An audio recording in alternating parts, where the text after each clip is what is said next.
Bismillahirrahmanirrahim. Assalamualaikum warahmatullahi wabarakatuh. Terima kasih atas waktunya sebelumnya. Perkenalkan, nama saya Nafisatul Alawiyah. Di sini saya akan mempresentasikan seminar hasil perancangan Pasuruan Vertical Organic Farming dengan pendekatan Sustainable Architecture. Pertama, saya akan membahas sedikit tentang isu objek, yaitu pertama lahan berkurang, kemudian yang kedua pertanian menggunakan pupuk kimia, yang ketiga yaitu belum adanya wadah edukasi pertanian secara terpusat sehingga memunculkan ide perancangan Pasuruan Vertical Organic Farming. Untuk isu perancangannya yaitu di wilayah Pasuruan sendiri terdapat beberapa titik kawasan industri. Kemudian yang selanjutnya yaitu perekonomian pertanian menurun yang menyebabkan sosial budaya petani penerusnya juga menurun, sehingga dari hal tersebut didapatkan pendekatan yaitu sustainable architecture. Selanjutnya masuk ke analisis fungsi. Untuk analisis fungsi primer yaitu sebagai tempat budidaya. Budidaya di sini merupakan tanaman pokok batas-batasannya yaitu padi, jagung, ubi kayu, bijalar, kacang tanah, kacang hijau, dan kedelai.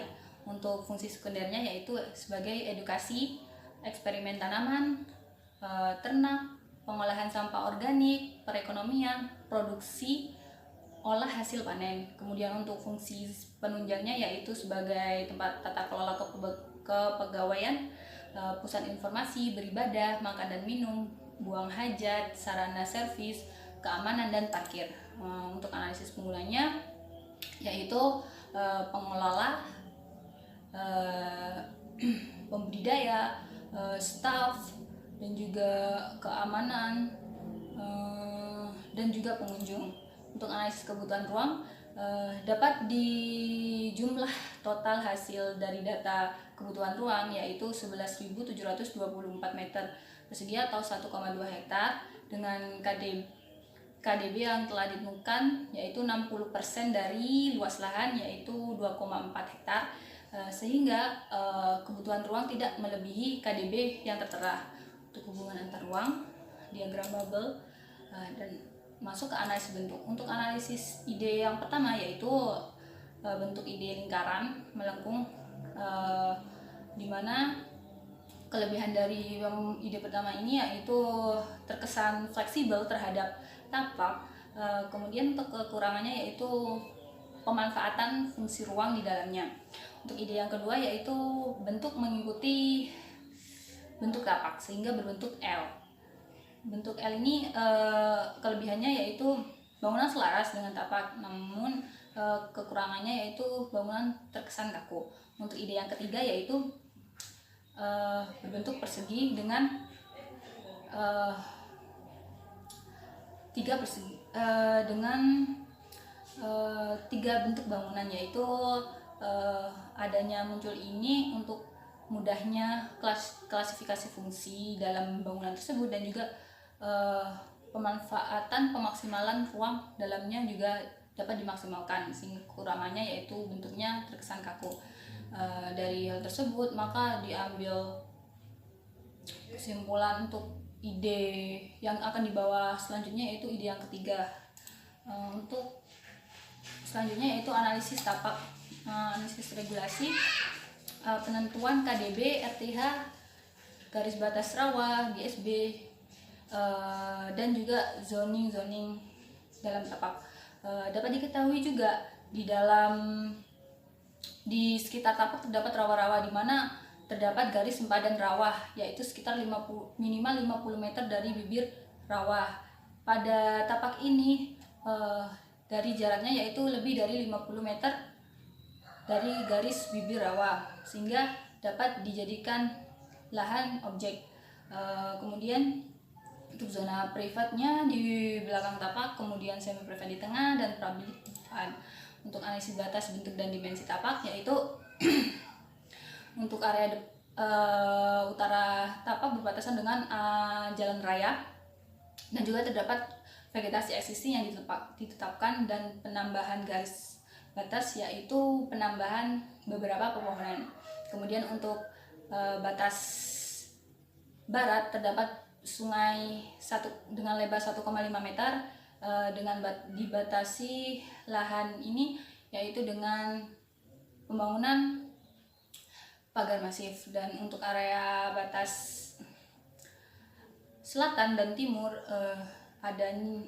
terdapat pagar masif dan juga pagar besi. Untuk akses dan sirkulasinya, analisisnya yaitu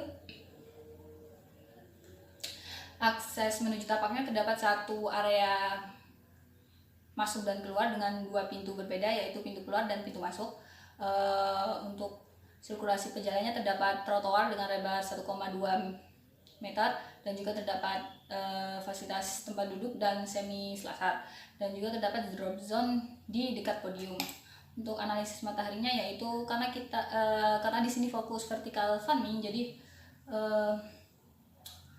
sisi bangunan vertical farming ini didesain dengan material kaca, dan juga karena di sisi barat sini kemungkinan tertutup matahari, maka bangunan di pojok ini, area ternak dan pengolahan sampah, didesain miring untuk menjadi pemantulan cahaya datang sehingga dapat dimasukkan ke area barat ini. Kemudian karena merupakan area pantulan, maka ditambahkan dengan double skin facade.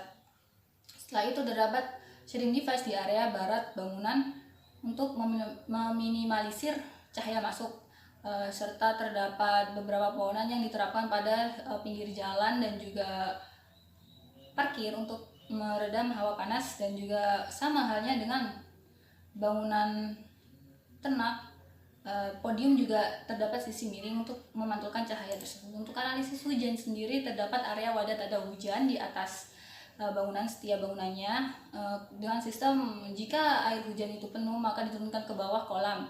Dan seperti halnya dari bangunan ternak ke podium ini terdapat jembatan sehingga dapat mengalirkan air ini ke bawah menuju kolam yang ada di bawah.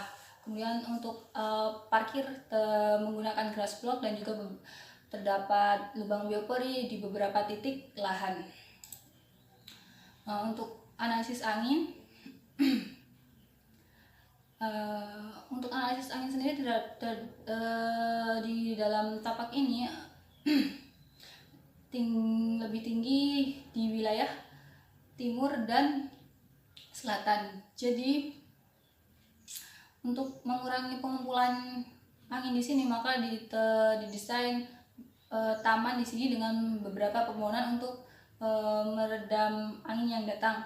Kemudian terdapat bukaan jendela buka tutup, dan karena tadi bangunan ternak merupakan area terdapat double skin facade, maka double skin facade itu dibuat maju mundur dengan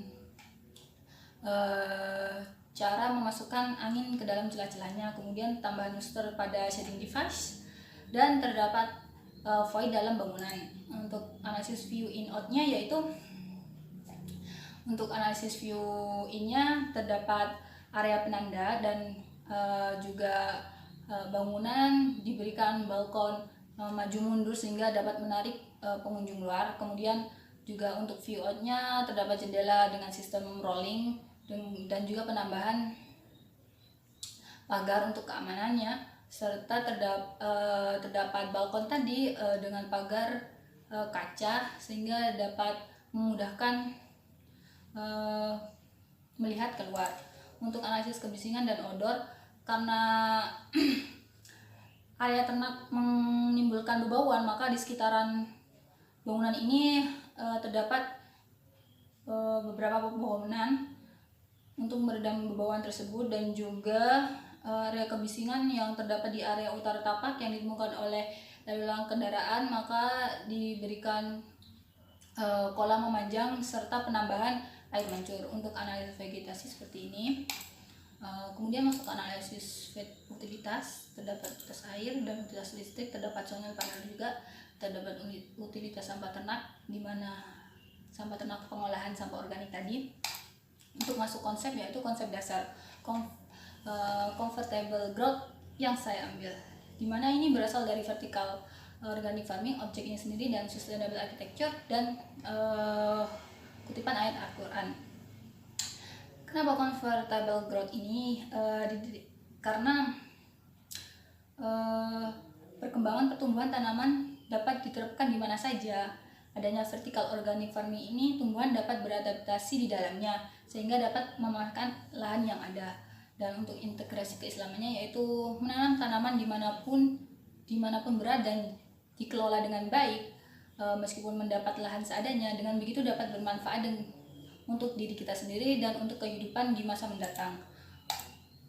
Untuk konsep tapaknya terdapat area pintu masuk dan keluar, kemudian sirkulasi pengunjung, trotoar, dan beberapa fasilitas istirahat, dan juga terdapat area greenhouse, terus semi hutan untuk memberikan penyerapan ke bawah yang ditimbulkan, serta air tada hujan, lubang biopori, dan kolam penampung air hujan. Untuk konsep ruangnya yaitu terdapat void utama dan void per lantai untuk memberikan suasana penghawaan yang baik di dalam bangunan, agar tanaman yang berada dalam bangunan itu dapat bertumbuh dengan baik. Kemudian sistem balkon menerus antar ruang tersebut juga dapat dimanfaatkan, dan juga area ternak, ruangnya yaitu diklasifikasikan per kebutuhan ternak yang ada. Misal kambing dan ayam berbeda ruangnya. Untuk konsep bentuk hexagonal segi 6 dengan penambahan balkon menerus melingkar di bentuk bangunannya itu. Terus kemudian terdapat jembatan penghubung antar bangunan yang dimulai dari bawah menuju ke atas bangunan dengan sistem atap dak green roof. Kemudian konsep strukturnya yaitu cantilever dan juga penyangga untuk balkon, dan juga terdapat struktur cabang untuk area jembatannya dan juga sistem dak. Cukup sekian presentasi dari saya. Mohon maaf jika terdapat salah kata dari saya. Terima kasih sebelumnya. Wassalamualaikum warahmatullahi wabarakatuh.